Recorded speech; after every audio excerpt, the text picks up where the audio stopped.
that does this. Yeah. And it's like when I was saying about the black sheep before, when I rocked up into these rooms, I found the rest of the herd. Yeah. They're all there. It's like all the rest of the black sheep, they're all here.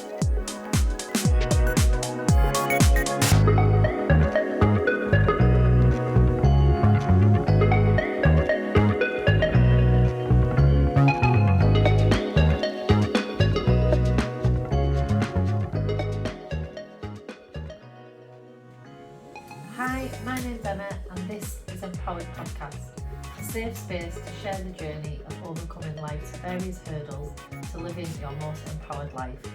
I'm beginning this podcast series by speaking about sobriety and the alcohol-free lifestyle.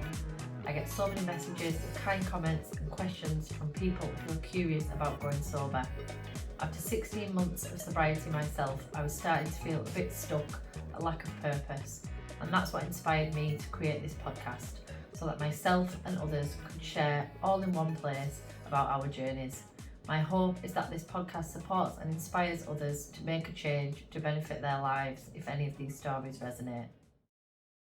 Hello and welcome to episode 4 of Empowered Podcast, where today's guest is Liam Rooke, or Leo as he's mostly known in Barrow. So thank you for coming on, first of all. Thank you for asking me. Thank you. I think your story is hopefully going to be really inspiring and help loads more out there, especially men. I think it's maybe a bit easier for women to chat about it and the reasons why they've not wanted to drink. So I think hopefully if there is some guys out there that are struggling, this is going to show them that there is another way. Hopefully, yeah. So firstly, I want to take me back, I should say, to your drinking days and how you would describe what your life was like then. Do you know, like, I hear a lot of stories about, like, you know, people that have ended up in the same situations as me. And, you know, they talk about past events and things that have happened in their lives and traumas and their upbringings. And do you know what? I have absolutely nothing at all that I could pin it on. That's the same as me. Absolutely nothing. You know, in fact, I had probably had an upbringing that, you know, most people would kill for. Do you know what I mean? Like, I've got the most amazing parents, amazing sister. I had an amazing upbringing. You know, my nana and granddad were like my second set of parents. And they were just amazing. Do you know what I mean? There's nothing bad happened in my upbringing or anything like that. And and it's just, you know, in fact, like, I found alcohol quite later on. It was probably, I was about just before I was 16.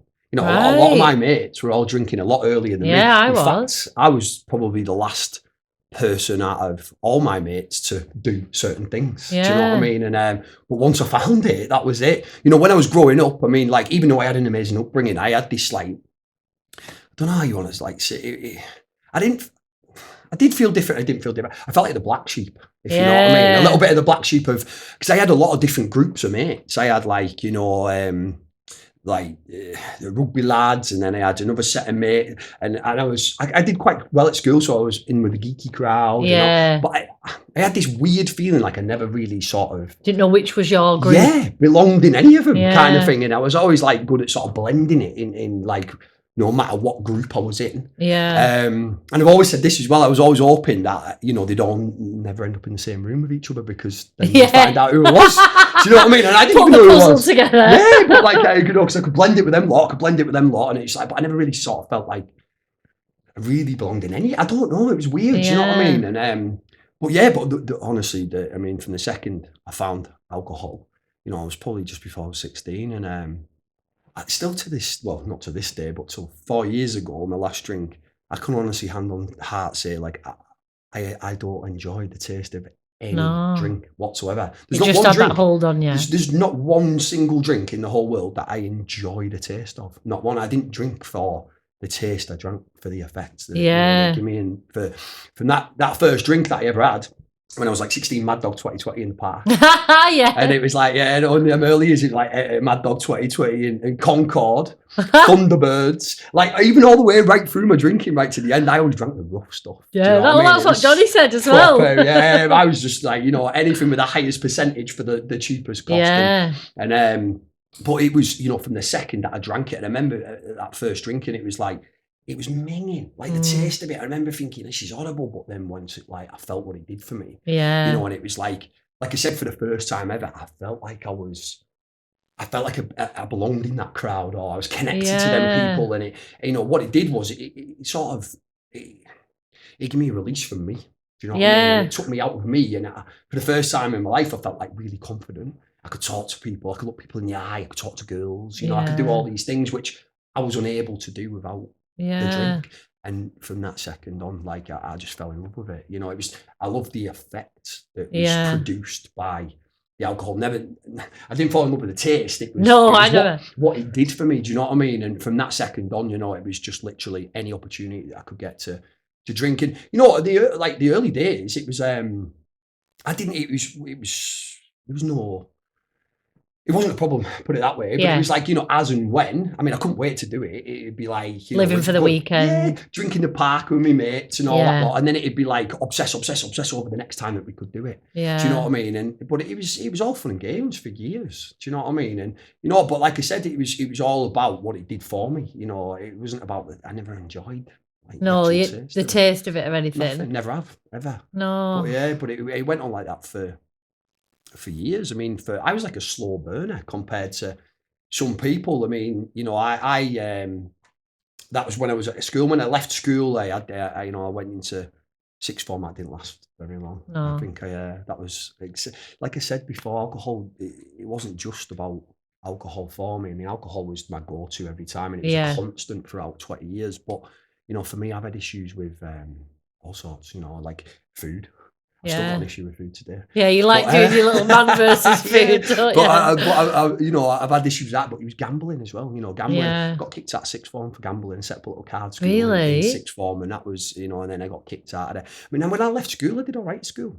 Yeah. And I, you know, I left school with all like high hopes and good grades. And, you know, my mum and dad were like, you know, had these sort of expectations pinned on me and stuff. And, you know, I thought I was going to do well. But, my love for that stuff, it was sort of, and other things like, you know, gambling and all that, sort of started taking me down a little bit of a different road. With the gambling then, because obviously with alcohol and other substances, you get a physical and a change in your brain, don't you? Yeah. What was it with the gambling what feeling did that give you? Like, you know, like what it was the first time I ever put a bet on, ever, right? And I remember I was in the yard. By this point, I think I went in the yard. I was about, I can't remember the exact date. Like, I can't remember what I had for breakfast. No, don't worry. Honestly, but it was, you know, I think I went in the yard. I was about 17, and I remember going over to Barrow Island with my tradesman, and we used to go over there and go get chips. Right. And then we'd walk past the bookies this day, and he said, "Oh, I'm just nipping here to put a bet on." And anyways, we went in the bookies, and I think I had about £4 or something in my pocket. And I remember the first time I ever put this bet on, and I can still remember the names of the horses. Can you? I'm mad, I can't remember what I had for breakfast yesterday, but I can remember the 4 horses' names, yeah. And I remember putting this bet on, and it popped. Like, and I remember going back after work, and I didn't know what I was doing. I was looking around at these screens and stuff like that, and I remember just saying to the lady, "Can you check this for me?" And I remember her pulling out the drawer, and she grabs this wad of 20s, and she's just counting them, and she's like, "You've been unlucky there, mate, haven't you?" And I'm like, "Is that for me?" And she was like she's like, "Yeah, I know. What do you mean I've been unlucky?" And one of them placed, the other 3 copped, and I can't remember exactly how much it was, but it was a lot of money. It was about 600-700 quid. And I was like, "No way!" I was like, "I can do this all the time." Do you know what I mean? And that was it. I was hook, line, and sinker from that. You know, and it was, for me, it was the gambling that got out of control first. Right. You know, but it was that buzz. Do you know what I mean? I found out today, you know, I suffer with something.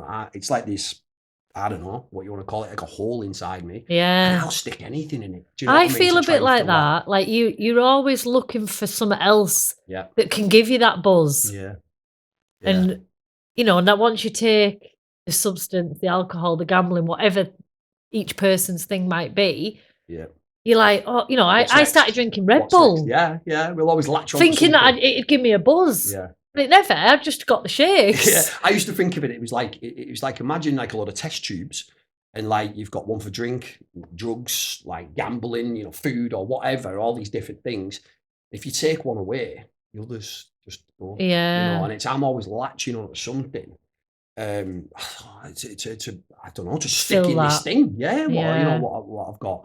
And it just so happened that, drinking drugs worked best for me. Do you know what I mean? It sort of worked quicker and better. And but like I said, it was the gambling that started to get out of control for me at the start, and I ended up, spending a lot of money. It's a day when you started to put them virtual machines in the bookies. I used to do all right on the horses, and I'd come out and I'd end up sticking all my money in these virtual machines, and then, I ended up lending money and I'm robbing Peter to pay Paul, and my wages are coming in, I owe them all out, and it started to get really on top. And do you think your drinking got worse? Well, because of that? Yes, 100%. That's what I was about to say. What I found was, drink would help me with that, because, I had a lot of, it keep me awake at night, loads of anxiety. I'm getting really paranoid about having to pay him and do this, and it gets on top of you. Gets on top of you. And then I found that when I drank, all that went away.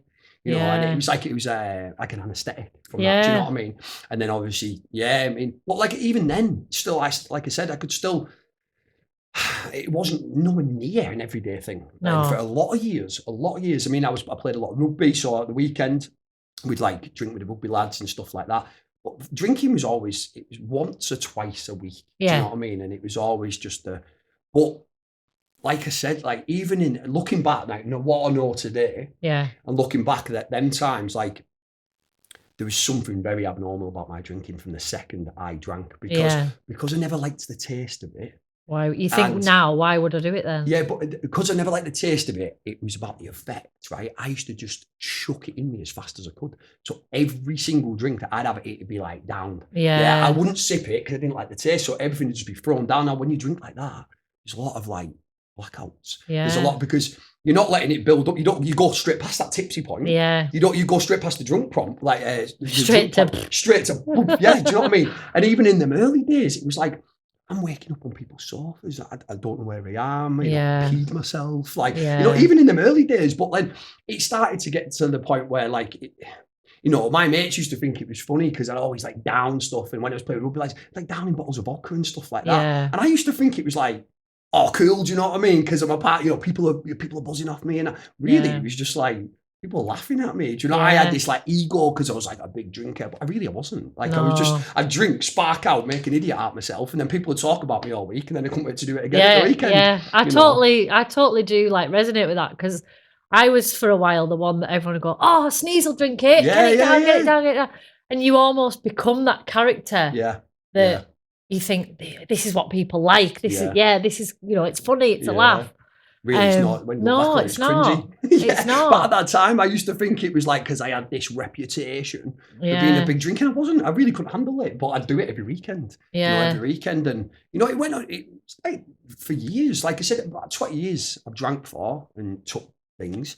And I'd honestly say, like, for the first 12, maybe 13 years, it was all fun and games. Yeah. There was no like real consequences. There was no there was a few little scrapes and having to lend money, and my mum and dad being a bit mad at me and a couple of things. But I mean, it was amazing. I know what that feels like. Yeah. But I loved life. I absolutely from the second I found drink and other things, I loved it. Like I lived for that. Do you know what I mean? I was the party boy, out every weekend. It was all about that. Like the sesh life, do you know what I mean? And just honestly, all it was every single week, it was like obsess about the weekend, get on it at the weekend, back to work and obsess about it all week, and then back to the weekend. And I had some amazing times, like in them early years, Ibiza all the time, Amsterdam all the time, got to Wigan Pier every weekend. We'd be down there, got to Wigan Pier and clubbing every weekend, the Blackpool and Syndicate, and it was all fun and games, and there was no real sort of consequences in it. And it wasn't back then I sort of had some control over it, and I could enjoy it at the same time. And there was like I said, there was a few little where I went overboard and may embarrass myself. But I'm sure everybody does that. That's not dead out of the ordinary, is it? No, it's like I said, there was something abnormal about no drinking because I used to just throw it in me as fast as I can because I wanted the effect as quick as possible.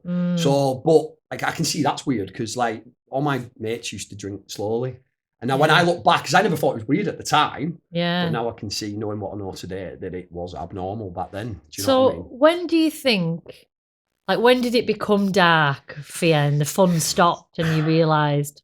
Something happened, and like, we talk about crossing this invisible line. Like, Yeah. there was a certain point, and I don't know exactly when it was, pinpointing it. I can't exactly pinpoint it, but I know roughly around the time where it was maybe 12, 13 years in, where something happened. Like, something happened where once I started to drink, I'd lose all control over how much I would consume, where I'd end up, Yeah. what would happen, and it was like that was with the drinking and certain other things. But it was like I got into sales, so I ended up getting made redundant from the yard, and I got a big payout Right. and redundancy pay, and I just moved into this house on my own for the first time, and this money just went gone nowhere, and then it was like, literally, I just peed it up against the wall, rapid, quick, and it was a lot of money as well.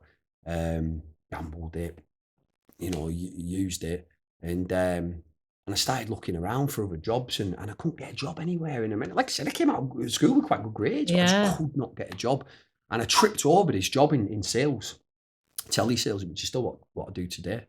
And they give us this month's trial, and I thought, you know what, that is.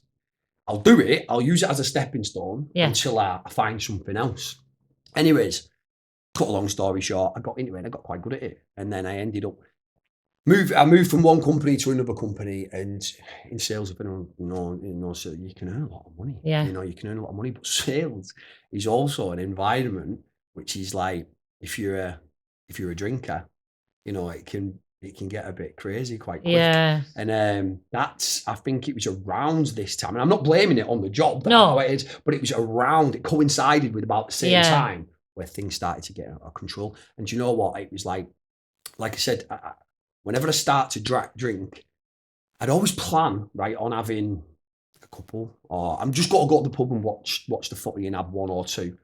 And it'd always end up being a lot more. Yeah. And I'd always end up being out all night and then going into the next day and then missing work and stuff like that. But it was like, it started to happen all the time. And, and at that time I found Hair of the Dog, I'd find that when I get up in the morning, if I snip to the pub just before I go to work and just have a cheeky one, then it's all leveled out a bit. But then it would be, back at break, back at dinner, back at the afternoon break, and it very quickly turned into like all day drinking, every day, like, and it was like I said, my mind would always tell me it's only going to be one, you're only going to go out tonight and have a few berries or whatever, and it'd always end up being more. But like, something changed, something happened around that time, and what I know today, is what happened. I talked about crossing this invisible line thing, but I,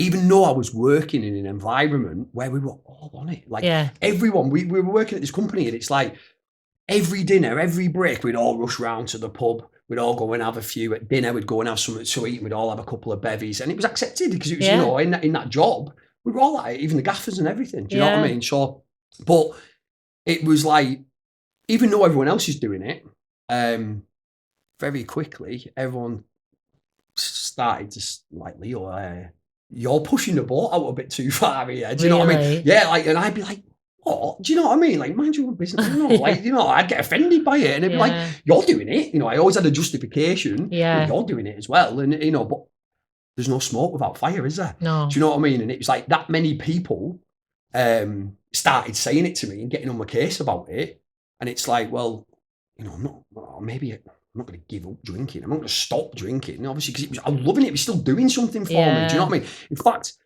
I couldn't do that job without it. I found that when I drank and did stuff at work, it would enhance my performance at work. Yeah, because you've got that confidence. Yeah, because you had that confidence and stuff. There were certain days where I remember when I tried to go into work and not drink, and oh my God, it was like the office was closing in on me. Yeah. And I'd get all het up and a bit anxious and stuff like that.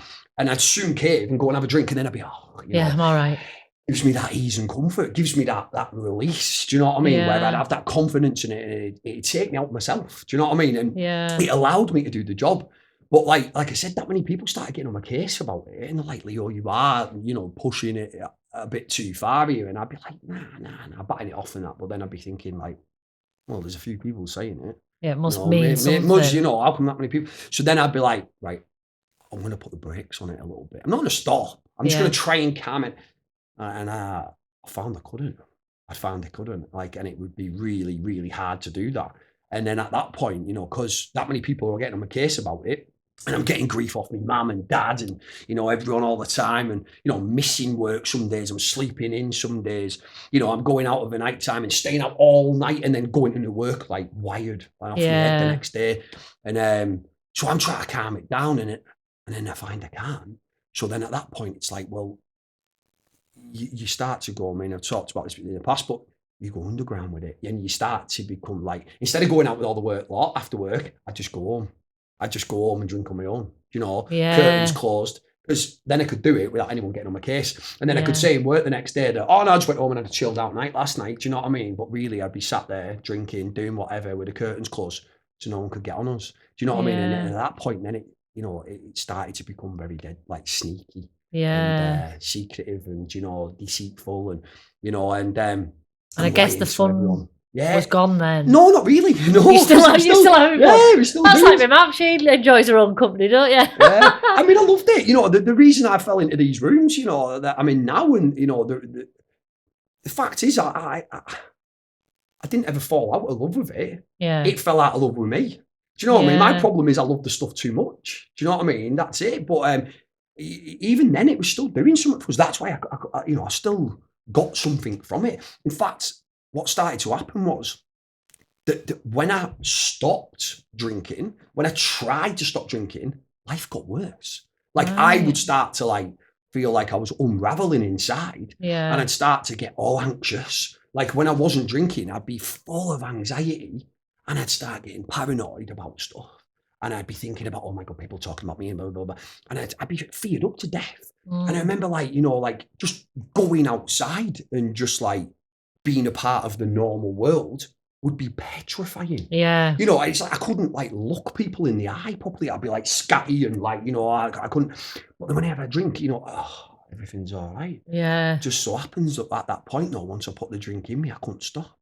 But I needed it, and what I found, drink was like my solution. Drink was what I needed to cope and to deal with views and that and work, and I needed it. It was like my medicine. Do you know what I mean? And like I said, once I stopped, life become worse. Life become that unbearable that it my mind would just give way again, and it'd be you need a drink to cope. Do you know what I mean? But then I'm trying to drink it in moderation, and then it's just ramping up again, and I'm just off and running.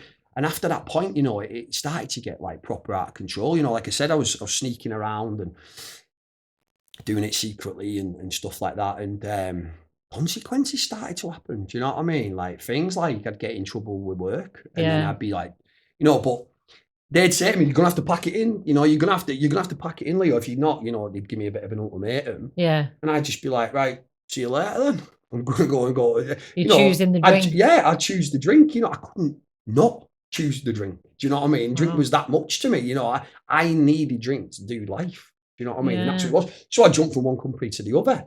And then when they'd start to get on my case, I'd jump to another. Yeah. Because it was drinking was my job. The job came second to that. Do you know what I mean? And it's and I bounced around a bit. And like I said, it got to the point where it was it's the job. It's the job.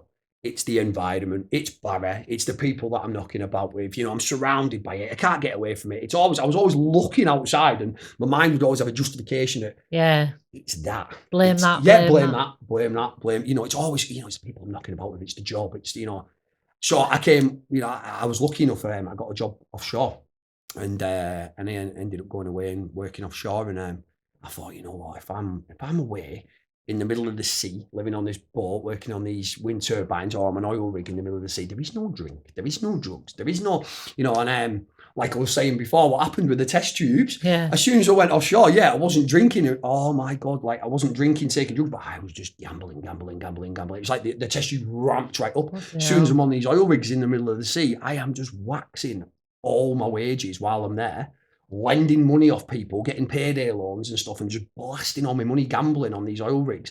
And I was out there working for 2 weeks, and I'd come back with nothing. I'd got all my wages out, but that kept on happening, and I ended up like just caught in this cycle of like going away, right? So I'm not drinking, but then gambling, coming home, no money, lending. And it was like, I'd go away on the oil rigs with like, I'm going away to sort myself out so I don't drink. After 2 weeks of being on that rate, like I said, things got worse for me. Like, you're in a worse position. I was on these oil rigs, like loads of people there. We had like social rooms and cinemas and gyms and all this cool stuff for us to do. And I'd be like sat out on the stairs on my own, just like, because I couldn't deal with people. And it was like, by the time them 2 weeks would be up, I could not wait to get back on the shore to have a drink. And as soon as I get back on, I'd be just on it again. And that week or that 2 weeks I spent at home, I wouldn't even see people. I wouldn't even see my family. I wouldn't even see anyone. I'd just be in a pub drinking or seshing or in someone's kitchen till 6 o'clock in the morning every day, just on it. But just digging myself deeper and lending more money and getting myself in loads of stupid amounts of debt, anyways, that went on for a while. And like I said, I moved abroad and moved away. I didn't realise like I was just taking the problem with me. And it was, I always had, my mind would always be like, it's that. It's got to be that. It's that. So this job, it's not me, no. And it's not the drink. So it's something making me drink. That's always had this mind that would always justify. And well, like I said, it was still doing something for me then. And it went on like that for years, like, do you know what I mean? And I bounced back in, some stuff happened at home, and I had some stuff with my mum. She got she got poorly, and I came home, and I thought, right, I need to be home now, so I'm going to sack that stuff off, and I fell back into sales again. Right.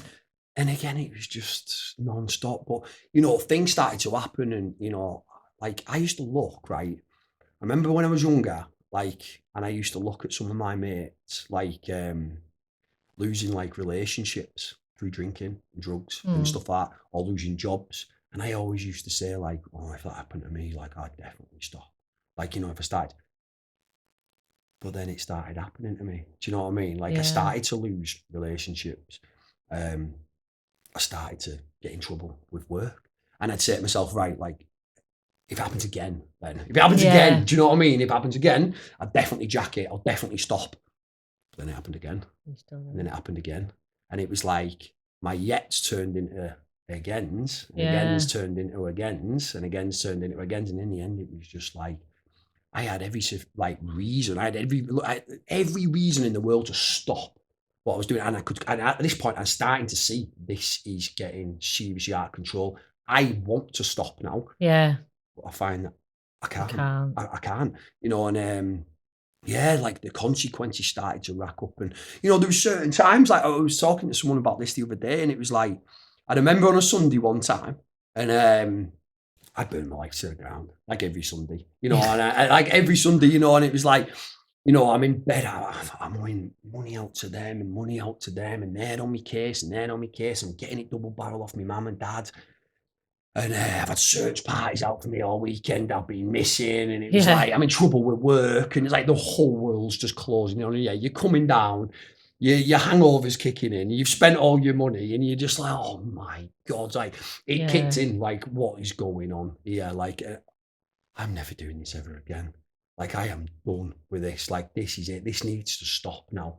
And then it'd be like, right, wake up on Monday, full of beans. This is the day. I'm changing my life, dead positive. I'm going to get back to the gym. I'm going to do this. I'm going to do that. And I would. And then it'd be Tuesday. And then it's Wednesday. And I'm like, right, I'm feeling great now. Do you know what I mean? This is all right. And then I remember one day, like, my mates phoning me and saying, like, we've got a curry club at the railway. Yeah. We've got a curry club. It's, they used to do all the different nights at the Weatherspoons, didn't they?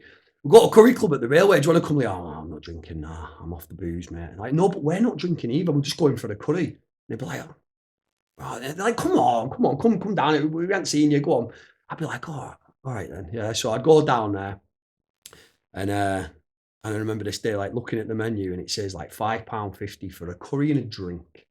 And I remember looking at the menu in my mind, saying to me like, if you get a Pepsi, like you're screwing yourself out of the quid, because you can get a pint for the same price. Do you know what I mean? And my mind was just treating it. You may as well, get a pint because it's the same price. You're conning yourself out of a quid, Leo. Do you know what I mean? And it'd be like, yeah, all right, yeah, I'm gonna get a pint. Yeah, but none of my mates are. And I'm like, it's only a pint, isn't it? Do you know what I mean? It's only a pint. Next thing you know, I'm at the bar, I'm ordering shots. I've spent the 20 quid now I brought out. Now I'm bugging me mates. I'm like, come on, let's go. I'm like, Leo, you said you were drinking a minute ago. And we're not going out. And I'm like, come on. Try to get them to come out. They're not having it.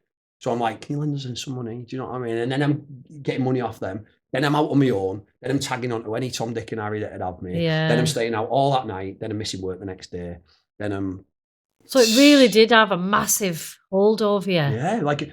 Even when you in your brain thought, don't want to do it anymore. This is the problem. Like, my mind would always, like in those later years, once I started to drink, I would always, I'd set off this thing. And it'd be like, once I put one in, I could not stop. Right? I had every intention of just having one before I started. Yeah. But then once I stopped drinking, life would seem to get like, I'd be full of all this anxiety and, I'd be paranoid and stuff. And my mind would always convince me, that it's not going to be as bad as last time, is it? An hour before, I'm swearing down I'm never going to do it. Yeah. An hour later, my mind's like, well, one wouldn't hurt. Yeah, what's the worst that can happen? It's only going to be one. Do you know what I mean? And you learned your lesson from last time. And what she doesn't know won't hurt her. And it'd always come in with these crazy little justifications, these trivial little reasons for me to just have one. Yeah. Then I have that one though, and then you can't stop. I'm off and running again. And that was just a cycle of like, for years after that, it went on a lot. And it's like I said, when I found towards the back end, when I genuinely wanted to stop, I found I couldn't. And it was like, when I drank, like I lost all control over how much that I would drink, where I'd end up, what would even happen. But then when I actually thought, right, enough is enough now, there's too much carnage going on in my life. I'm upsetting my mum and dad too much. Yeah. I'm upsetting her too much. I'm upsetting work too much. They're getting on my case. I'm losing relationships with my mates because I'm lending money and not being able to pay it back. And I'm like, this is done. I started to see like, this is having a huge... So when was that then? And how did you do it? So it was like, even then though, even at that point, that was probably back in about... I don't know, 2014, 15 or something. And then I lost like my best mate. And it just literally like that, at that point, I'd been trying to sort myself out. And then it just ran back up again because at that time I couldn't deal with that kind of stuff. And like I said, drink did something for me. Do you know, it helped me. It was like it medicated those times for me. Do you know what I mean? It took the sort of pain away. Yeah, and it did. And that bender lasted about 4 years. Like it literally did. And at that time, it was like, I tried that many things by this time to stop because I'd tried a lot by this point. I'd been to doctors. Yeah. I'd tried different medications. I'd been different sort of organizations and, drinking drug places and all this. And it was weird because when I used to go to these places and even when I used to go to doctors and I'd be trying to like, when I wasn't drinking, like I said, I'd start to feel all this anxiety and this paranoia and stuff. And I'd be going to the doctors, try to explain to them how I felt. Yeah. And to them, it just sounds like anxiety. It just sounds like paranoia. It just sounds like all these things. And all they do is just chuck a chemical solution at you. And if you're giving addicts like me a chemical solution, now I've got a pill habit. Yeah. Do you know what I mean? And I'm just round and round in circles. But I tried these different organizations, like drinking drug places and stuff like that. And I just used to go in there and I could tell, like, because at that moment, I didn't understand I didn't understand myself. Yeah. I couldn't understand why I kept on doing all these things, causing all this carnage when I had every reason not to, and I really wanted not to, Yeah. but I kept on doing it. And people used to say, I used to go to these drinking drug places and that, and they'd be like, Leo, just don't drink no matter what. Just stop. And I'd be like, you don't understand. Like, I drink no matter what. Yeah. You're telling me to stop drinking. I'm like, I drink no matter what. Like, that's the problem. I can't stop. I've just got this, like, inability to just leave it alone. I can't leave it alone. I didn't understand why. And it would absolutely terrorise me, because I'd be thinking, why can't I stop? I'm upsetting my mum. You know, my mum got really poorly, and I was piling a lot of stress and pressure and worry on my mum, and it was causing her to be really, really poorly. And I knew what it was doing to my mum, and that's my mum. Do you know what I mean? I don't want to do that. No. But I couldn't stop. Like, and I used to go to these places, and I could tell, like, that what they were saying to me, I felt like I was being judged. Like, they were looking down the noses at me, and I could tell, like, what they were saying to me, they'd just learned out of a book at university. Yeah. And I could tell that because of the way the things he said. I'd be like, you don't understand me. I don't understand myself. I could tell that you don't. And, you know, and he'd just be telling me to do things like take drink diaries and stuff. And it's like, how can you do? So they were clearly people that didn't suffer themselves. Yes, that's what I think. And I could tell that straight away. But the truth is, I didn't understand that.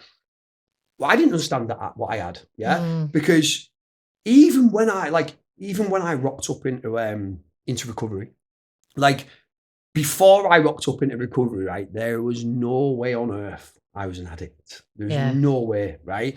Because, for one, I've got my own teeth.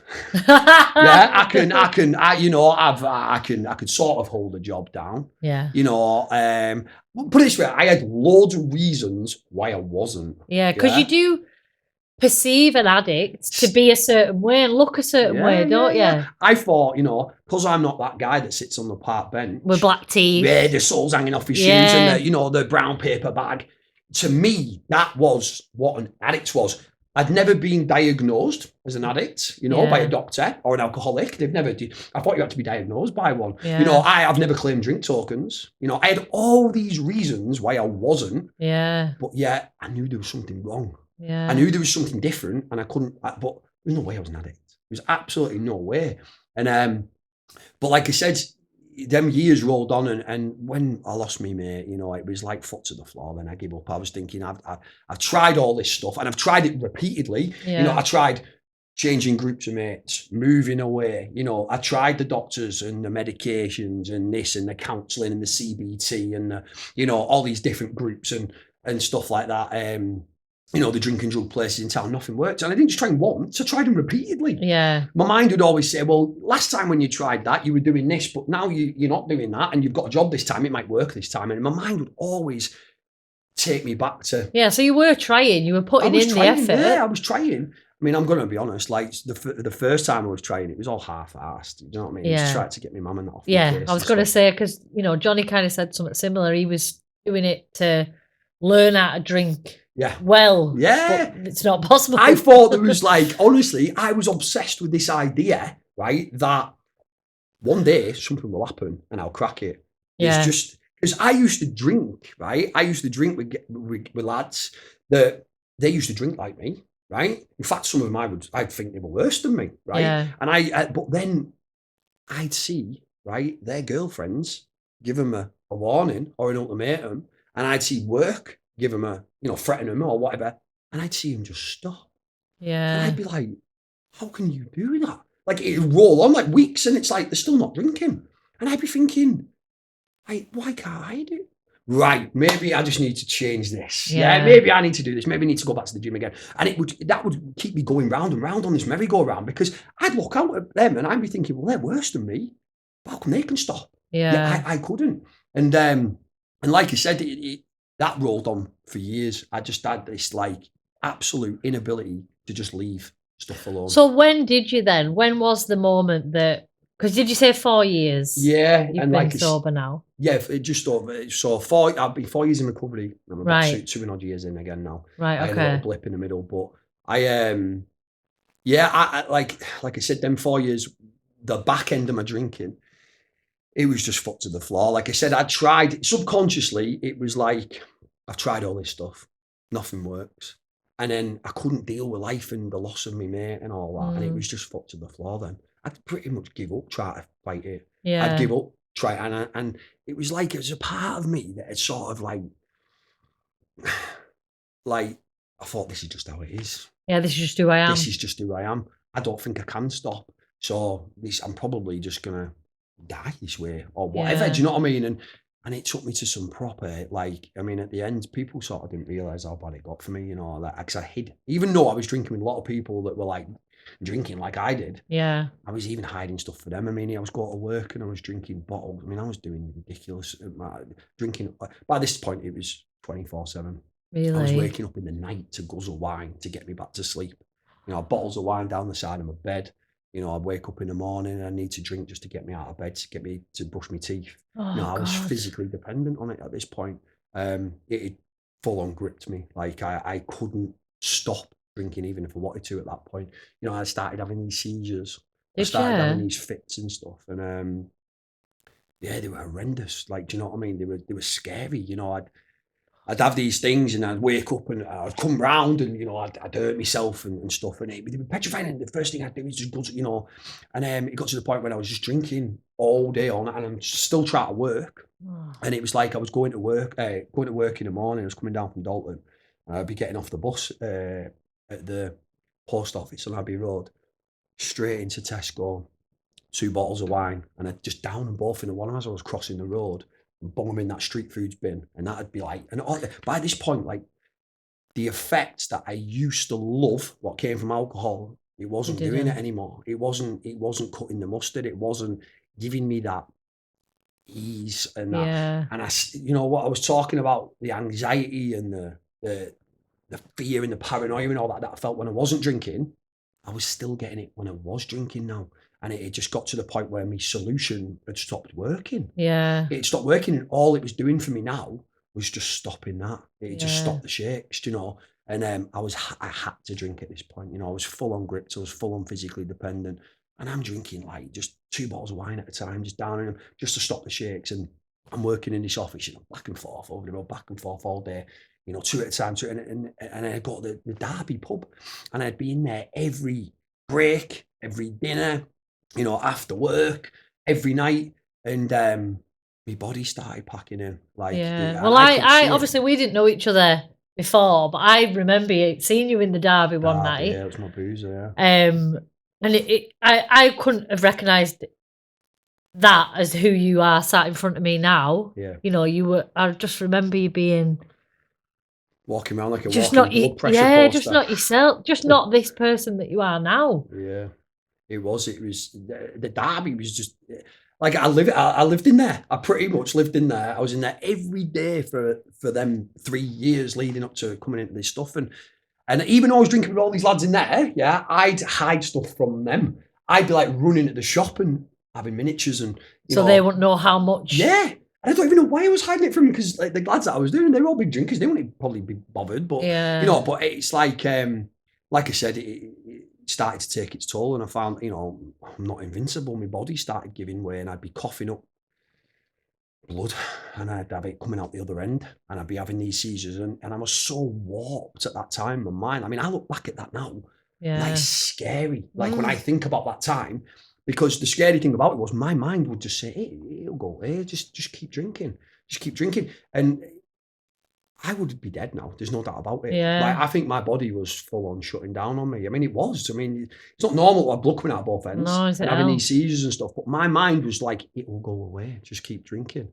And I would have until, you know, a good mate of mine, Mel, she seen me in a bad way, and she told my mum, and she saved my life. Like, she set the ball rolling for this whole thing. Really? For me, yeah. Mel Benson. I love Mel. Yeah, I'll be forever grateful to her. Do you know what I mean? Because, you know, and I begged her not to. That's the thing. I was like, no, you can't tell my mum, Mel. No, and she's like, listen, I can't not.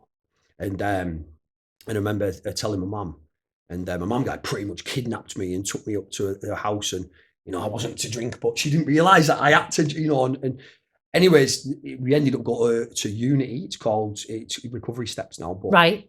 It was called Unity at the time, and I ended up engaging with them guys. And and that was the start of the journey. But I ended up getting put onto this reduction plan. Right. Where I had to try and reduce down from what I was drinking. And they wanted me to keep a drinks diary, you know. It's like, you can't keep a drinks diary when you've had 6 bottles of wine. You don't. Do you know what I mean? You can't write, you can't remember anyways. But, you know, and I ended up engaging with them guys, and I got given a key worker. And I had to go down and meet this key worker, like, I think it was once at the hazy times then, like proper hazy. It's like the months were just in blackout. I can remember little bits of it. My mum tells me stuff today about them times. It's like, what? Really? Yeah, you've still no recollection. No, like it was just like black. In fact, them last 3 years, so hazy. It's like 3 years of my life just missing. And but anyways, like I started engaging with them guys, and they got me a key worker, and I'd go down and have to meet her every day, and not every day. Like I think it was. They said to me, right, look, we'll get you a detox, because I needed a detox to get off the booze, and they said, like, what we need you to do is show willingness, because we don't hand these detoxes out, you know, because of that many people going abuse it. Yeah, getting a detox, coming out straight back on it, going back asking for another detox. And I don't know if there was something happened with government funding where they pulled it, so they would have to be very picky and choosy who they were giving these detoxes to. And they explained that to me at the start, and he said, look, what we need to see from you is willingness. Like, we need to see you're committed and you actually really want this. So it'd be good to see you down here every day, engaging with these meetings and these groups and stuff that we've got on. And you need to meet with a key worker twice a week, and you'll be getting breathalyzed and all this stuff. And we'll see if you're sort of adhering to the reduction plan. And if you're taking it seriously, then we'll, and I'd be like, right, yeah.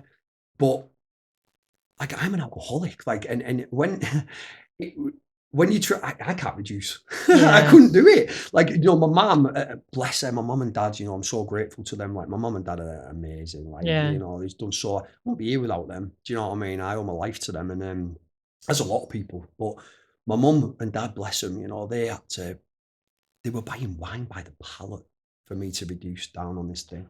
It was that bad. And we had to go, I remember we went to Aldi, and we had to pick, we had to find a bottle of wine that was like the highest percentage with it was the cheapest. And, and bless them, my mum's told me stories, and it breaks my heart. Like, they were buying it by that much by the pallet for me to do this reduction plan, because I was drinking that much. And my mum had to start going to different Aldis, because people were saying to me, mum, like, oh, you like a drink, though? Yeah, you like a party. My mum was like, you know, so they ended up having to go as far as Lancaster to pick up wine for me to do this reduction plan from. And at the start, you know, my mum and dad would come up and give us all this wine, which was supposed to last me the day. Once I started, I couldn't stop. I'd scull a lot by 10 o'clock, and then I'm rattling me back out for the rest of the day. And I was not taking that reduction plan seriously at the start, because I needed more. And I was drinking hand sanitizer. I was drinking mouthwash, you know, Listerine, like anything I could get my hands on, going around people's houses, scrounging off them. Like, literally, I couldn't stop once I'd started. And then it got to the point where I'm going down to Unity, and I'm going to meet the key worker, and then she'd be saying to me, right, so it's 1 o'clock in the afternoon. By our plan, you should have drank this much by now. And I'd be like, yeah. She's like, you're sticking to it, then you find it. I'd be like, yeah. She'd be like, let's see what the breathalyzer says. And then she'd whip the breathalyzer out, breathalyze me, and she'd be like, She'd be like, she's like, Leo, if you're not taking it seriously, she's like, there's no way I'm going to give you a detox. No. Unless you start knuckling down with this, there's no way on earth that I'm going to get you this detox. And anyways, I could, thank God, right? I ended up getting done drink driving. And I look back on this thing, right, at that time, like, I wasn't in work. Work had said to me, don't come back until we sort yourself out. And I'm on this reduction plan. I'm trying to get this detox and stuff. And the next thing I got, it was, without going into the story, it was, at that time, it was catastrophic. Because, like, oh my God, I've got 700 quid fine, got an 11-week tag, I've got a 3-year driving ban. But I look back on it now, and it was the best thing that ever happened to me, because what happened was they give me this 11-week tag, and what that did was give me a curfew. So I couldn't go out at the night time. I couldn't go around scrounging off, or go to the boozer and scrounging off people. And And what that did was it made me knuckle down with this reduction plan. Really? And at that moment in time when I got this tag and I was I was just like, do you know what? Let's just try and take this stuff seriously and let's do it. And thank God, I mean, with the help of some people, Kelly, Mel, my mum had a group on Facebook called the Where's Leo group. And she had like Mel, and Kel. And she had this little thing. It was like a picture of Where's Wally, but with my face on it. So my mum could keep tabs on where I was all day. She'd just put in the group, like, where is he? And then one of the girls. But thank God, you know, Mel Benson, Mel Vance, Mel Woodburn and Kelly McNamara. And my mum would go and distribute bits of wine to each of them. Yeah. So then throughout the day, I'd come down, I'd go to see Mel, get me a bottle of wine. Then I'd go to Unity and do me meeting, and then go and get me next bottle of wine from there. And then I'd go to the next, and I had my day planned out, and it was like. So that was helping you do the reduction, was it? Right. That's then how, instead of just getting all my wine in the morning, necking it, I had it all planned out. And thank God to them girls. Like, you know, I'd have certain time slots where I'd go and see them and get my bottle of wine, and then I'd go to that one and go to that one. And then I started to take it down. I started to get down, and eventually, you know, I ended up. I getting a detox, and I still couldn't get down under like 2.5 bottles of wine, even when I got my detox. And I ended up going to Kendal, and I went to a place called the Kentney Award in Kendal, where we had like a week's detox in there. And by this point, I'd been engaging like with Unity, and I'd been going down there every day, and I'd been doing these different meetings, one on a Monday, Tuesday, Wednesday, Thursday, Friday, just to show them willingness and stuff. And I started engaging with these guys, and I started to engage with. There was a guy, man, and it was mental how it all panned out, because there was this meeting on a Friday which used to be called, it was called A View to Abstinence. Right. And it was with this dude called Richard, legend. And anyways, this dude one day, like, well, every single week, right, we used to go to this meeting, there'd be like 6, 7, 8 people there. And this one week, right, we went and there was no one there. Like, no one turned up, just me and this Richard. So it turned into a bit of like a one-on-one thing. And I remember him saying to me, like Leo, he said, like, so have you thought, like, what are you going to do when you come out of this detox? Like, what's your plans? And I was like, looked at him, like he had 3 heads. I'm like, what do you mean? Like, I'll be fixed, won't I, when I come out of this detox? Like, I won't be physically dependent. And he's like, and he started to say, like, look, and he started to tell me about his story. And this guy, he was a completely different substance user, totally different. He didn't drink. And he started telling me about his experience, right, of being an addict. And he started telling me about, like, how his head would always take him back to that first one. And then once he put the first one in, he'd be off and running again. And I'm sat there in absolute awe of this guy, because for the first time in my life, like, he wasn't talking at me. He wasn't talking down at me. He wasn't telling me what to do. All he did was tell me about him. And I could relate, even though he used a substance I've never used. Yeah. I could relate to every single thing he said. And it was like, I could see my own sickness in his story. And I was like, whoa. And he started telling me about, you know, he was an addict. He suffered with the disease of addiction. And he told me about all these times he'd try to stop, and his head would convince him it was going to be different, and it'd only be one, and it'd take him back to it. And then when he put the first one in, I'm sat there thinking, oh my light bulb. This is me. He's telling my story. Yeah. And I'm like, whoa. And after that, he was like, so, you know, when you come out of this detox, like, if Leo, you have the same thing as me, you might need to do something when you come out of this detox. And I'm like, yeah, relatable. Yeah, I'll be all right. I'll be all right. You know what I mean? I reckon I'll be all right. Anyways, I went in this detox. I'd been in there 4 days, and I started to feel physically better. They give you this stuff called Librium, which frees you from your physical cravings, and the DTs. And anyways, I'm 4 days into this thing, and I think the lady came, and she one of the nurses, and he did this. Was it like the liver count or kidney count? I can't remember. It was liver function thing test.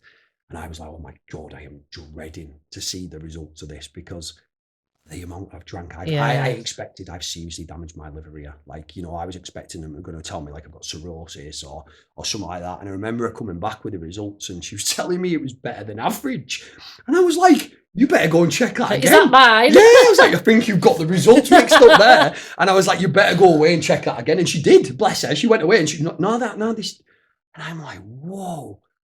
And my mind said to me, if you haven't damaged your liver, like, you can go and have another go, can't you? And I didn't even realise, like, for the 3 days after that, I'm plotting, planning, scheming. I've got 20 quid. I'm on this locked in unit, but I've seen an Asda down the road. And I'm trying to come up with this window of opportunity that I can get out and go and have a drink again. I'm in a detox. Like, I'm in a detox, getting detox from alcohol. And all it took was this lady to tell me that I haven't damaged my liver, and all of a sudden the mind started telling me that I can go and have another drink. You know, and thank God, anyways, it didn't.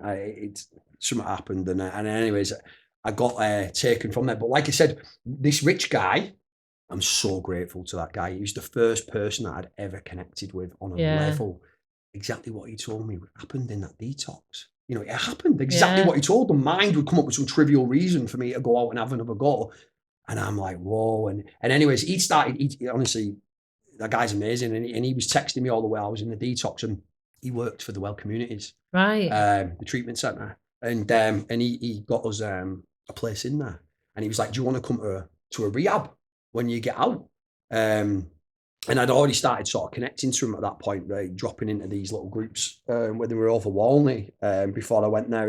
And anyways, he pulled a few strings and he got us in that treatment centre. And I genuinely thought I was going to a place that was going to teach me how to take drink and drugs safely. That's what I thought I was going to. I thought I was going to rock up to this place and they'd be like, right, this is the trick that you've been missing all these years. Formula. Here's the magic formula. If you just do this, and when I get there, you know, I get there and I've only been in there for like 10 minutes and I start hearing all these crazy words and this abstinence, and that petrified me. Yeah. Because, like I said before, my problem, when I put things down, when I was teetotal, right, which was very rare, like if ever, but there was certain times where I wasn't taking drugs and I wasn't drinking and I wasn't fixing on anything.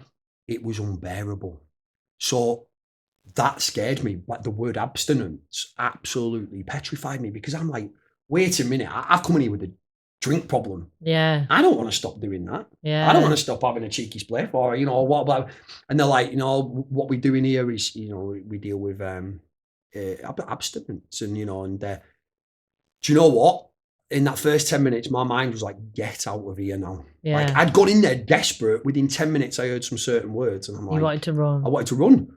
But fortunate for me, like, there was certain people in there I knew, and I've drank with them, I've used with them, and I know. And in fact, some of them were people I used to compare myself to. And I used to be like, if I ever get as bad as that, I'm going to stop. But I never did, you know. And now these people were sat in that room opposite me, completely different, like transformed, spark behind their eyes. They talks differently, they looks different. And I'm like, whoa, how have you done that? Yeah. So even my mind, it was like I was in my mind's going, get out of here. But then there's another part of my mind, well, wait a minute though, look at them. Yeah. Like, look, how have they done that?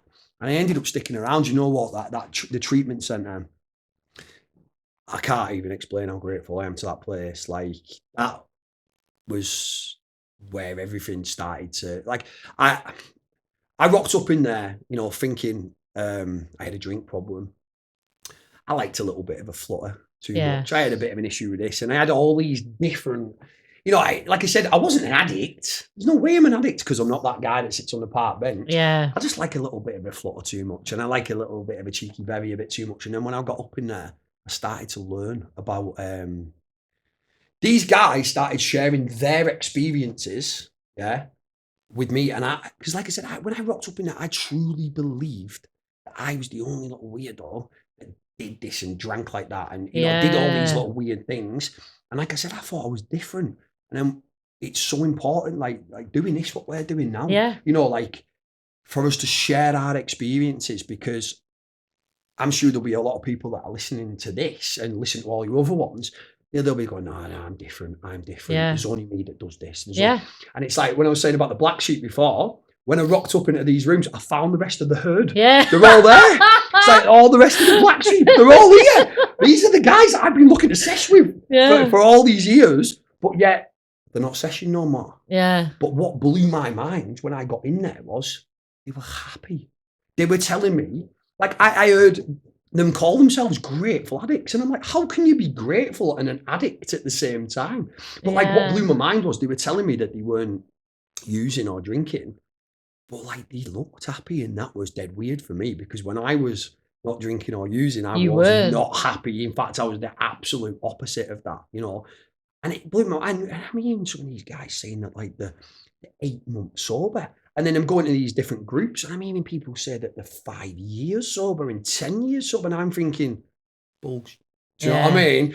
There's no way on earth you can be 10 years sober. Like you definitely had a little sneaky tickle. Do you know what I mean? Like my mind, because it was so far away from what I was, from where I was. You couldn't believe it could be true. My mind couldn't actually fathom that as a possibility. Like it was totally unrealistic. Like, and I used to just think they were talking crap. Do you know what I mean? But there were certain people in there that like it said that they were saying that they were like 2 weeks. They were saying that they were a month. That blew my mind. Do you know what I mean? Because I was like, it was semi-believable. I'm like, but how have you done that? Yeah. Like, how have you done that? And because when they're talking to me, I could tell they're the same as me. Like when they started sharing their experience with me, I'm like, no way, you actually think like I think. Yeah. You do the weird things that I do. Like you feel the same when you're not taking, you know, and I started to relate to these guys and I could tell they were like me. And it was like, it was like, I found some comfort in that because it was like, I'm not the only. Yeah, I'm not on my own. I'm not the only one. But then they're telling me that they're doing this stuff and life's pretty good today and they haven't thought about drinking or using for ages. And I'm like, that is mental. I can't believe that. And I didn't believe it at the start. But do you know what I'm saying? Like there was people in there that I compare myself to and now they're different. So that's what made me keep in my seat at the start. And you know, and I went through that treatment centre and I got engaged with the stuff that they did. And you know, things started to like get better. You know, and it's, one thing's amazing with that place, you know, they're so good. You know, that place is amazing because everyone that's in there, none of them are medical professionals. Yeah. They're right, it's peer-led. So every single person that works at that place has been through the program. They're all addicts, you know, and that's why it's such an amazing place because, like I said, talking to them drinking drug places and the doctors and the nurses and even my own family, they do not understand. No. Because I couldn't understand myself. I can't expect someone else to understand me, but when I got there, they did. And it was like they showed me what I suffered with through their stories. And then I could relate. And then they were just like, well, we do this stuff, Leon. This is how we, so, you know, you can do it if you want to do it. And I just got taken through this stuff that we do today. And like I said, I was staying in there. It's a brilliant place. It's a residential rehab. And I stayed in there. I was in there for like 13 months. And when I was in there, I ended up getting with Danielle, who's my wife. Now we weren't allowed to do that, but like, I was a right little red. But I mean, in the treatment centre, like there was a lot of things. Listen, when I was in there, the first 6 months, anyone who listens to this, who knows where I was in there, I was up to all sorts in there.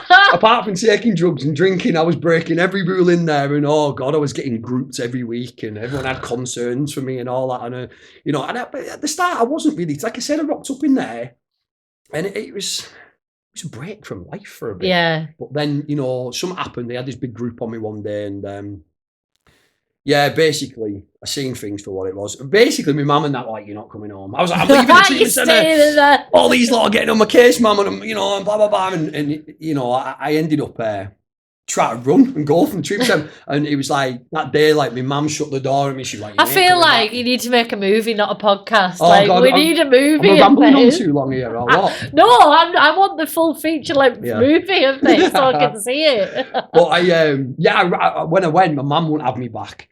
Like my sister wouldn't have me. There was a lot of people that were close to me, and everyone had shut the door on me, and they were like, "You've got to go back there." And I did, and I went back, and thank God, you know, something started to click, and I started to take it a bit serious, and well, I did start to take it serious, and like I said, things started to get better. Yeah. Life started to get good, and I got with Danielle when I was in there, and I left the treatment centre. It was mental. So I finished the program, and my last readout in group. It was one day before the big lockdown happened, the first one. Oh my God. Do you know when it was all over the TV, like people are dropping dead in the streets like zombies and all that? Yeah. And I remember like Kerry from the treatment centre, she came in, she's like, right, the whole country's going into lockdown. So we're all going to be locked out of the houses. There's going to be no seeing the families and stuff like that, you know, because I'm like, well, what about me? You know, because my plans was to stay in the treatment centre residential housing for like a good bit. Right. And sort of find my feet before I moved out. And I was like going in and helping out and stuff like that. And then I wanted to see Danielle. I wanted to see my mum and all that. And, you know, and I was just about to get freedom. And then all of a sudden it's like, we're going in lockdown.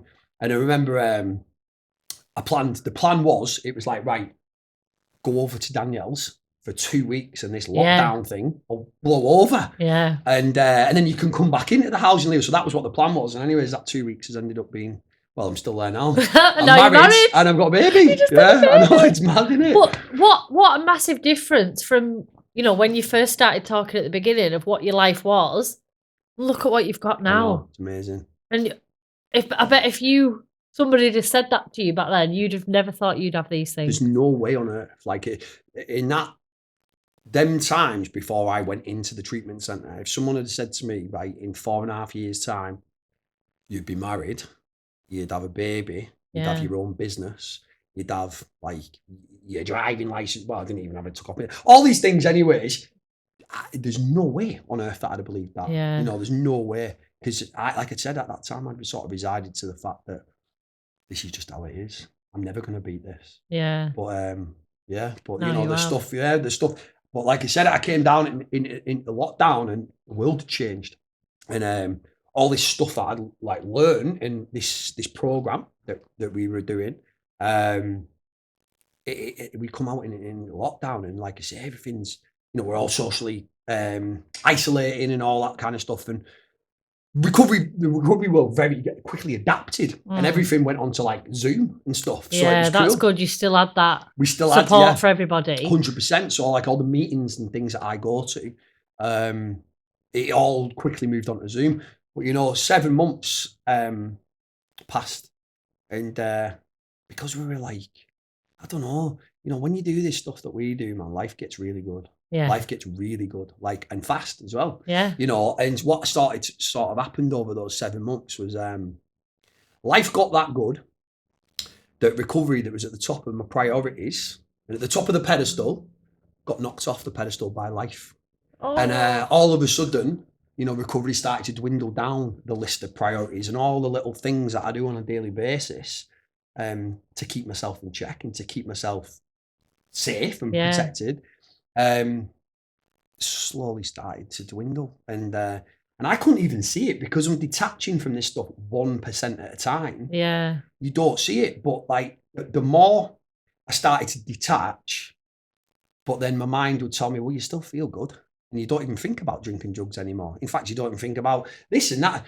So maybe you don't need to do this stuff as much as what you thought you needed to do. And I slowly started pulling away, and I started doing less meetings, and I started, you know, doing less and less and less and less. And then it got to the point where I'm doing nothing. Like, and I've absolutely convinced myself that I'm normal again. And I don't need to do any of this stuff anymore, you know, and it hit me like it's on a bricks. You know, after about 5 weeks of doing nothing, I relapsed. And I picked up, and it come from nowhere. Like, and it got out of control pretty quickly. Are you living with Danielle at this point? Yeah, with Danielle at this time. I was hiding it from Danielle, and Danielle knew, but I'm lying to her. You know, and it become very, very sneaky and deceitful again, and all that. And you know, people talk about like you pick up where you left off, and I picked up, and I think it grabbed me quicker than ever. Really? And it took us again, and it didn't last long. But you know, my sponsor, who's in Mark, he's just like one of the most amazing dudes ever. You know, I knew that guy. I mean, he was crazy. He was one of the guys I used to compare myself to, and you know, I'm so grateful for that guy. Like, to have that visible thing of I know where you've come from, and I can see the difference in you is so important. You know, and he basically pulled me out of the gutter again. And I think you're going to be that person for a lot of people listening that maybe go, oh, I remember Leo, you know, I remember. Maybe. And now they'll look at you and go, maybe I can do it as well. Yeah, I hope someone gets something from it. Yeah. Like I said, Mark pulled us back out of the gutter, and he whizzed me back into this stuff very quickly. very quickly my life just totally took off again. So you know now then that these little things, like you said, that you thought, oh, don't need to do that. You do need to do them 100%, forever. Forever. I can't ever stop this. Once an addict, always an addict. We're never fixed. That proved to me like that's me. But you know what? I'm happy because it's crazy because this stuff that we do, we have this program and I have things that I do on a daily basis, groups that I attend, and I try to pass this stuff on that was, given to me. And when I do that, it gives me what drinking drugs used to give me. Like a passion, a purpose. Yeah. But like I said, when I used to drink and take drugs, I used to get this, right. The release and the confidence and all that. This stuff, what we does replaces that. Oh, that's so good, it's like the solution that I used to use is being replaced by this solution. Only this solution is like a positive one. It's free. The side effect of this solution is like my family don't worry about me. Yeah. I'm quite responsible. Quite responsible. I have quite a manageable life today. I can save money. Like, I can, there's put it this way, there's loads of things like that I can do today that was impossible to do. This stuff that we do, I went through this, it's a program, we do little bits on a daily basis and I attend certain groups and stuff. And as a result of doing these things, what's happened is like, I've had a complete change in the way I think. Yeah. My attitude towards you, life, myself.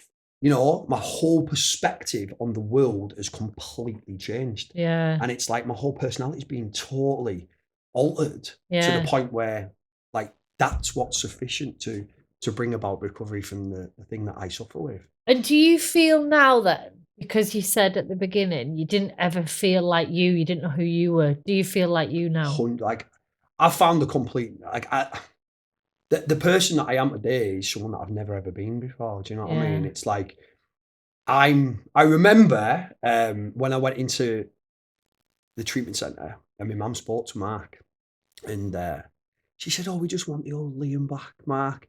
Mark was like, "Listen, we don't want him back. We don't want him back. We never want him back. What we're going to do is we're going to give you a completely brand new Liam, a new Leo or whatever." And that's what's happened. Like this stuff is like, I know today, like I'm a completely different person than what I was, and as a result of doing this stuff, in the last 2 years, like I can't explain like what's happened. And the magic thing is like, I haven't done it. I haven't changed myself. Like that's what I was trying to do for years. Yeah. Like I was trying to change myself. I was trying to think my way out of this stuff. And it was like, I've come into this stuff and these people explained what I suffered with. They explained it and, addiction is the only illness on the planet that no one can diagnose you with. Yeah. Nobody in the world can sit you down and say, you're an addict. Not a doctor, no one can. You've got to diagnose yourself. Yeah. And how you do that is by coming to certain groups, getting around other addicts, listening to their experiences and their story and try to pin that up against your experience to see if it matches. And that's when like I said, I found out I was an addict by listening to their stories and their stories matching my experiences. And then I found out what I suffered with. And, I do not suffer with it today. That's the thing. I used to suffer with addiction. I believe that addiction is the only illness on planet Earth that once you recover from it, you're in a far better state. You're in a far better position, like, than if I never was an addict. Yeah. Like, it's crazy. I was talking to someone about this the other day and I was saying, like, imagine there's two parallel universes. There was another one of me in this other universe, same upbringing, same family, same everything, but that Leo wasn't an addict. Yeah, never ever did it. At this moment in time, if there was two, my life's better today as that one, as a result of being an addict, finding this solution and this program that we do, and it's like enhanced living. It's like enhanced living. But one of the best definitions I've ever heard of addiction, and I remember someone saying it to me one time, and he said, like, being an addict is not defined by how much you drink or how many drugs you take, or it's not even defined by how frequently you do it. Being an addict is defined by using against your own will or drinking against your own will. When every part of you is like, I'm not going to do it, I'm not going to do it, I'm not going to do it. You've got every reason to not do it, and then you do it and you can't understand why you do it. That's when you know. That was my cycle for the last 7, 8 years. And, but like I said, today, as a result of just doing this stuff and doing it every day on a daily basis. Like I said, I know today that I have to keep doing this stuff. Yeah. It's like my medicine. It's like, someone's got diabetes. They take insulin every day. Yeah. This stuff I do, this is my medicine. But it's amazing. And I love it. Do you know what I mean? And I see miracles happen every single day. Yeah. And it's so and that special. will become so rewarding for you. I know, like, you have a big part to play in other people's recovery now as well, don't you? Like, we try. Yeah. Well, yeah, we try. I'm sure to them it's a big part. Yeah. But for, like, your future plans, what kind of things do you want to keep doing? Just keep doing what I'm doing. Yeah, just keep walking the path, and it's crazy. The more I keep doing this stuff, the more my life gets better. Yeah. Things just keep dropping in front of me. Like I said, it's crazy, like Danielle, like the baby, like the marriage, the business. Yeah, it was all sort of plonked in front of me. I didn't go out looking for it. It was like, just try to follow this path that I'm walking on and just sort of put one foot in front of the other and do the next right thing. And all of a sudden it's just like dunk. Yeah. Dunk, things are just put in front of me. And it's just an amazing thing. It's like I said, I truly believed that I was a complete no-hoper. And there was no helping me. But like, as a result of doing this stuff, what we've done, like, life is amazing today. Yeah. Like, I find it hard now to sort of think back to how bad it was. It's like it was a past life. It's like it's gone. It's I think of it sometimes as like an out-of-body experience. As you're a different person looking at someone else. Yeah, it is. It's crazy. When I work with other, like, this stuff that we do, we once you've done it, you pass it on. Yeah. Yeah. And I have, like, lads that are passing it now on to other lads. Yeah, and that's what it's all about. And it's like a chain. It's like a pass it forward. There's that pay it forward scheme in America. It's a bit similar. Yeah. Yeah, and but it's class. Do you know what I mean? It's like, I see miracles happen every day. People that come in and, people are saying to them that they are no hopers, the scum of society and all this lot. And I see them transform as a result of doing this stuff. I see them get their families back in their lives. I see them go back to work. I see the spark coming behind their eyes again. I see them integrate back into society and be valued members of society, go on to get good jobs. And it's like, mad, like it's mad. Do you know what I mean? When you watch it, it's just mind blowing stuff. Like the obsession, like when I do this stuff, the part of my brain that used to obsess, I mean, I'm talking about 24/7. Yeah. Yeah. If I wasn't drinking or using drugs or gambling, I was thinking about it. Like, and it was all day, every day. I used to dream about it. Do you know what I mean? I'd be consumed by it. And it's like I said, it's a horrible place to be in, like trying not to drink, but get constantly thinking about drinking, constantly thinking about drinking. Today, that's gone, like completely gone. My mind would always be racing all the time. It's like today, my mind's quite clear. And it's like, I wake up in the morning and I tell you what's like priceless. I wake up in the morning and it's like nothing. And it's like, I used to wake up in the morning and it'd be like, before it even, my mind would be awake. Yeah. But my eyes weren't open and it'd be like, right, how are we going to get drink today? Who do I owe money to? Right, how can I get money? When does he get paid? Whatever. And it's like, I didn't even open my eyes yet. And now you've got quiet. And it's like, and it's just, today, it's crazy. The part of my brain that used to obsess over drinking drugs, it's like it's been surgically removed and it's gone. Yeah. I can be, and this is, I think it's important because when I came into stuff, it's like, and I heard that word abstinence, straight away, I'm like, how the hell am I going to have fun? Yeah. How am I going to go out? How am I going to do these things? Because I love, like, festivals and gigs and music and football and stuff like that. How am I going to do that? Like, how am I going to have fun? And then I remember someone saying to me, Leo, like, what's the last 2 years been like? Yeah. What's the last 2 years? And it's like, has it been fun? And I was like, nah. It's like, Leo, the party finished ages ago. But my mind still clings on to the early years. Yeah. Man, how good it was years ago when I was out partying and living life, and my mind's still clinging on to that. Yet it hasn't been like that for years. No. And so when I came into this, I had all these questions. How am I going to enjoy that? Like, life is awesome today. Yeah, and you can do all them things, and it'd be even more fun. Better. Yeah, even better. Because the truth is, when I used to go to these gigs and football games, I'd fall asleep in the ground anyways. I wouldn't even see the game. Yeah, you weren't having fun. No, I'd go bladdered to the game, fall asleep. There'd be a few people who might listen to this little testament to that. I'd go to the games, I'd just fall asleep. And then they'd be waking me up and I wouldn't even watch it. I'd go to gigs and I'd be there in person, but like my mind would just be like, what's the bar looking like? Is it busy? Do I need to get 3 pints instead of 1? Do you know, I need to go to the toilet and have one of them. I need to and it's like I was never there. No, I was there in person, but not in the moment, not present. And today, you know, I'm doing everything. Yeah. It was all an illusion. Yeah. It was an illusion. My mind was deluded. I had to take drinking drugs to enjoy myself. Really, I was never like present and enjoying myself fully anyway. Today, I'm doing all these things. Like literally, if anyone is listening to this and worrying about, you know, how can I enjoy life sober? Like, take it from me. Like, I had all those questions. Like, that's what I was worried about. That's why abstinence petrified me. One, because life got worse when I put the drinking drugs down. But how am I going to enjoy myself without drinking drugs? You know, I'm going to gigs. I'm going to the football. I'm doing all these. I mean, I'm going on all-inclusive holidays. I've been on a few, like, since I've been in recovery now. I'm surrounded by drink. Yeah. Surrounded by it. And it's like nothing for me now. Like, I just look at it and it's like, it's just liquid in a bowl. Like, it does nothing for me. And that's crazy for an addict. What a massive jump that is. Crazy, isn't it? You know, and I haven't done that. Like, I haven't done that. I haven't changed myself. You know, it's the stuff that we do. Yeah. You know, it is, you know, there's just,